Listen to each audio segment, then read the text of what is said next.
All right, here we go. First of all, there was this Halloween nonsense on TSN of what teams are the most haunted teams in all of sports. All of sports. It was TSN, it's a Canadian channel here. There were 2 teams that were on there. Or 2 teams made the final 2. Both teams I cheer for. I'm a diehard fan, which I'm a moron. Why, when I was a kid, did I get wired for the Toronto Maple Leafs and the Dallas Cowboys? Why did I do this? It couldn't have been like the New England Patriots on TV. Couldn't have been New Jersey Devils on TV. No. When I was a kid, I got wired. Brain wired in. Can't undo those wires. I'm trying to undo them. I can't undo them. And this is what happens. This is my friggin' life. The Cowboys lose to the Green Bay Packers in a disaster game. And the Leafs, for the 3rd time in 3 straight games, blow a lead. 2nd straight game, they've given up 3 goals in the 3rd period. I'm going to compare these goddamn teams. Overrated. Dak Prescott, you could just change his name to Mitch Marner. Swap them out. Great in regular season, terrible in postseason. The coaches. The worst coach in Cowboys history, which says a lot because we had Barry Switzer who carried a goddamn gun on a plane. And we've had Wade Phillips. Is Mike McCarthy. The worst coach. No discipline, no game plan, no nothing. Sheldon Keefe, what did he do? Well, the only good thing he did was drop John Tavares down to the 3rd line. But guess how that worked? John Tavares is so garbage. Let's see how his night was tonight. I believe it's another -2 for Johnny. That would be another -2 for Johnny. Overpaid. Oh, let's go to the Cowboys. Overpaid. It's not been a good day. The Leafs were up 2-1 going into the 3rd. And you're going to hear this again. This is a monumental statement from me. You've never heard it. Guess who had the most secondary assists for the other team tonight? They had the same amount of assists that Dak Prescott had assists for touchdowns for the Green Bay Packers. 2. And 1 should have been an assist. There was an empty net goal. 3 goals before that. Jake McCabe would have been, if there was a 3rd assist, Jake McCabe would have got the 3rd assist. The other 2, secondary assists. Why do I do this to myself? I don't know. I'm an idiot. If there's a program, I know there's programs for other stuff, right? There's programs if you drink too much, if you eat too much, if you whatever too much. There's programs that try to help you break that cycle. They help you to try to get out of what's causing you pain in life. There's coaching, there's psychiatrists, I don't know. Could someone grab a psychiatrist for me? Someone who deals in sports, fan medicine, and just wire my brain differently so I don't have to be diehard Cowboys and Leafs fans. It would make, I'm sure I'm healthy. I'm not healthy. I'm not a healthy guy.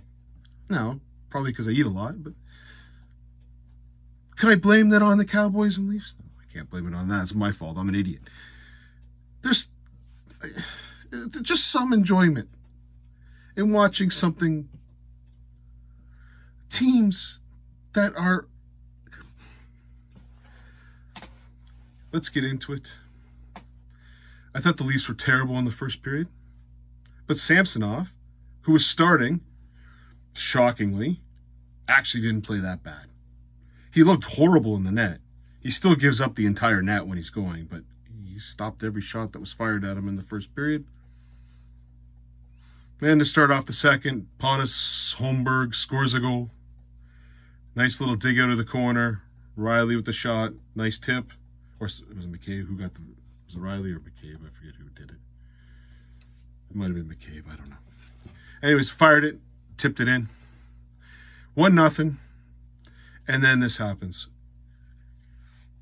I'm going to compare Jake McCabe to well, there's not really a lot of people to compare, but maybe I'm going to compare him to Stephon Gilmore for the Dallas Cowboys. Can't cover a wet blanket, but everyone tells me how he can, how he's a great defender. Fantastic defender. DeMarcus Lawrence, maybe. Fantastic defender, but then go offside and take stupid things. Jake McCabe by himself, no one around him. No one around, Jakey. Gets coughs up the puck to Dylan Larkin. Just, here you go, Dylan. You know what? I didn't want this puck. This puck that I could have just made a nice, simple play on. I held on to it too long because, like, that's what capable NHL defensemen do, right? They hold on to it too long. A lot of them do that. I was watching Detroit do it all night. And then to Perron, who then makes great back-checking by Johnny T. Captain Johnny T. He's awful. They dropped him to third-line defenseman. There's a fifth-line defenseman. It's called the press box. Go in to get popcorn. That's where John Tavares needs to be. He's awful. Everyone knows he's awful. You've heard me talking about it all the time. Why do people think he's good? Could someone tell me what about John Tavares' game is good? I'm listening. $11 million. I'm listening. Give it to me. Oh, he wins faceoffs, Bill. Yeah. Great. Well, you know what happened to him? Dave Prawn used him. He took him out to the woodshed, had some room with him. That really good back check. All David Prawn did was a turn back on him, and Johnny T can't skate, so he's lost. And then I don't know Liljegren's covering, but it ain't Larkin's stick. And it's 1-1. Great. 2 minutes left in. No, so Riley must have been the Holmberg, because McCabe dumps it in the zone. Marner over to Bertuzzi. Bertuzzi with a fantastic pass to Marner. You're 2-1 going into the second period intermission. Nice goal. 600 points for a guy who just doesn't show up in the playoffs. Oh, how many touchdowns did Dak Prescott have this year? Oh, how many touchdowns did he score today? Oh, he had a lot. Yeah, who cares? He also had 2 INTs. One that went for 7. Well, both of them cost 14 points. So great. Marner scores a 600 point. Oh, woo. How many playoff points does he have might be the next question. He certainly isn't the quickest to 30 playoff points. Mitch makes it 2-1. You go in. You've just, in the last 3 games, had 2 goal leads and a 1-goal lead. And you'd think you'd come out in the third period with a little bit of grime and gruff. You came out with nothing. Passive as hell. No, just disgusting hockey. And then you can blame it on a broken stick. You can go whatever the hell you want to do. You take care of the puck. You take care of the puck. When you're up 2-1, you put the puck in the corner all the time. You take care of the puck. Why do other teams know how to do this? We're looking to make the most amazing plays. When you're up in the game, dump it in the corner and go muck around the puck. If you get a nice chance, pop it in. No, we go around the net, pass it back to our point, fan shot, and I don't know what Gregor's doing. Gregor's like, oh, crap, stick broke. Oh, what should I do? Well, maybe get back, because that means your defenseman doesn't have a stick. Up it goes to Daniel Sprong. And I don't know, one thing that probably Samsonov should figure out quickly is he ain't no Johnny Bauer. Nice try on the poke check. That was a disgusting effort. Doesn't matter. It was a breakaway. He probably would have scored anyways, but goddamn, that was a bad poke check. And it's 2-2. You blew the lead again. What happened in the Colorado game? They've learned so much. They practice what they preach. And all of a sudden, you put Johnny T on with 4 minutes left in the game. And Samsonov has to make an amazing save to keep it 2-2. It was an amazing save. He dove out of the net, or dove with his glove, made a glove stop. That was all caused by Johnny T. Johnny T couldn't get it out. He carried it twice and got picked off at our own blue line or red line. He didn't pass it. The guy behind him just can skate. That's the thing, eh? If you can't skate, you pass the puck. No, he skates up the middle. I'm Johnny T. I'm going to go, oh, crap, I lost the puck. Oh, 30 seconds later, I got the same play. Here I go again, lost the puck. That's our captain. A piece of garbage. Now, Bill, we knew his contract was going to be bad at the end. It's been bad the whole damn time. Don't tell me about his first year. Don't tell me about his second year. He played with Marner, who set him up for everything. He's been awful. I hope that just hangs around his neck. That friggin' signing. I can't really blame Trevor ding about it. Although Robben Island sounds like a nice toasty spot this winter. If you'd find a way to put Johnny T on there, that'd be fantastic. Johnny T. Captain Tavares, 17 minutes -2. Last night, 15 minutes -2. There is a friggin' trend. When you play a good team, Johnny T sucks. Because he can't play. Put him on fourth line center. What the hell do I care? Put him on the wing, for God's sakes. At least he doesn't have to skate.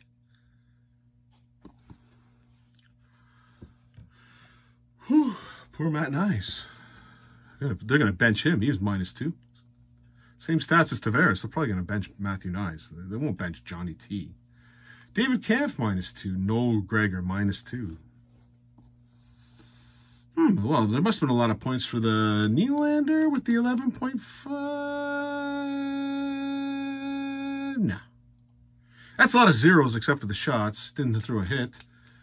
Oh, look at Matthews. Look at Marner. Oh, wow. Benoit Holmberg.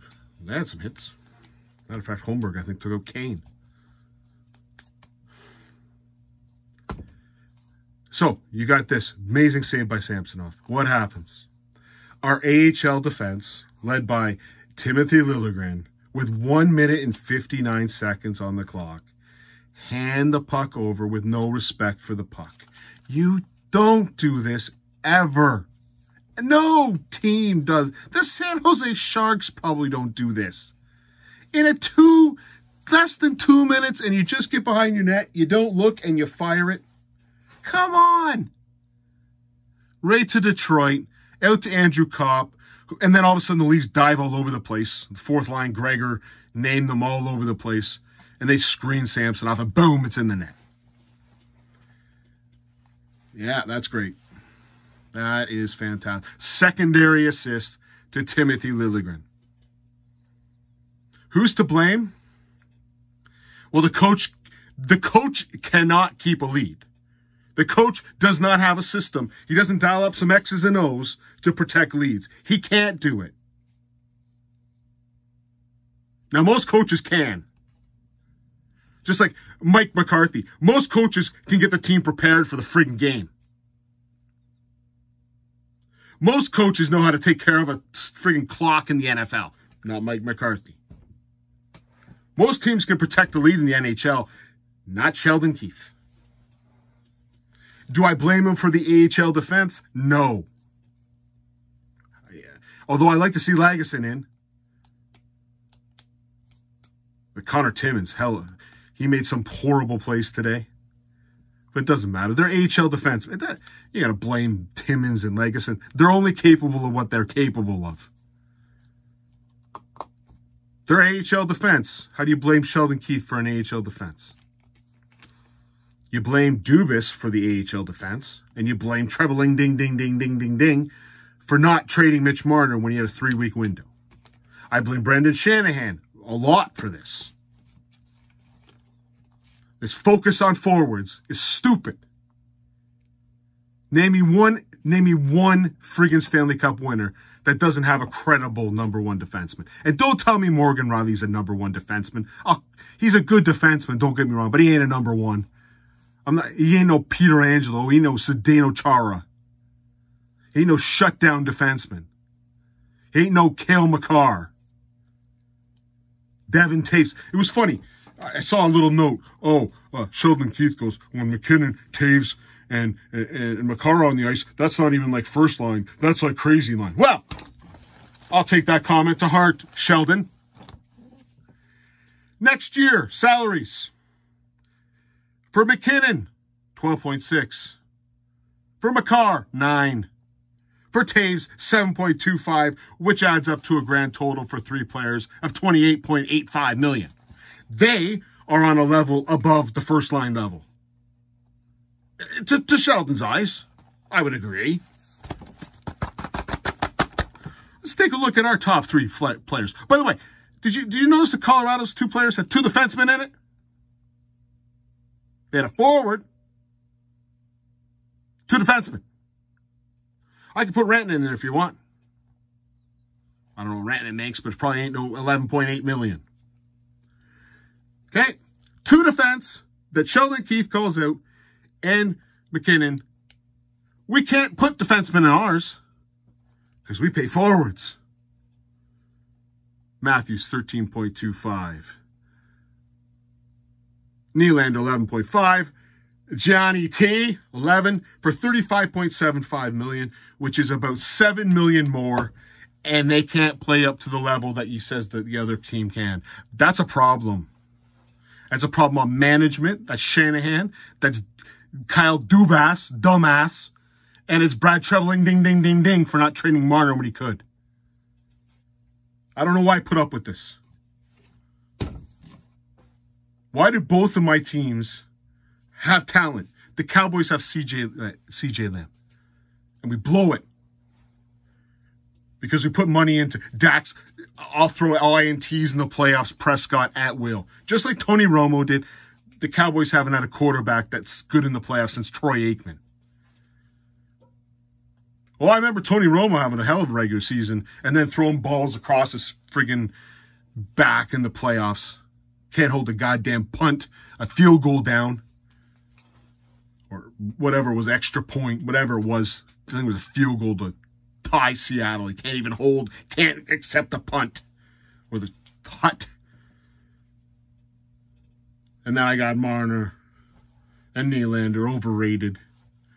Signed their contract, but Ezekiel Elliott signed the contract, can't do nothing anymore. That's Nylander. I might as well call him Ezekiel Nylander. I'll call him Dax Marner.